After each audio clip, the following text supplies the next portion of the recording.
ఏంటి సారీ చెప్తే డబ్బులిస్తారా? వినడానికి విచిత్రంగా ఉంది కదా! కానీ ఇది మన దగ్గర కాదులెండి.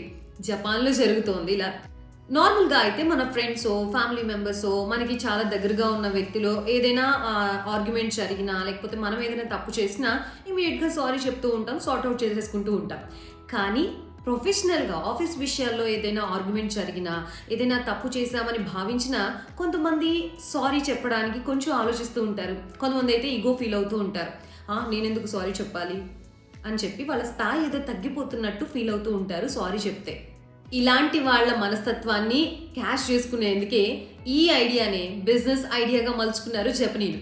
అదేంటి అంటే మన తరపున వాళ్ళెళ్ళి సారీ చెప్తారు. సో మనకి ఎలాగో ఈగో చెప్పాలనుకున్నా చెప్పలేం కాబట్టి మన తరపున ఎవరైనా వెళ్ళి సారీ చెప్తే విషయం సార్ట్ అవుట్ అవుతే చాలు కదా. సో మన తరపున వేరే వాళ్ళు వెళ్ళి సారీ చెప్తారు. అందులో కూడా రకాలు ఉన్నాయి.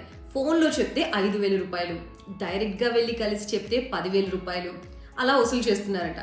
ఇంకా కొంచెం ముందుకు వెళ్ళి రాని ఏడుపును కూడా తెచ్చుకొని డ్రామాటిక్గా మన తరపున వాళ్ళు సారీ చెప్పారనుకోండి, అందుకు ఇంకో రేట్ని ఫిక్స్ చేశారు.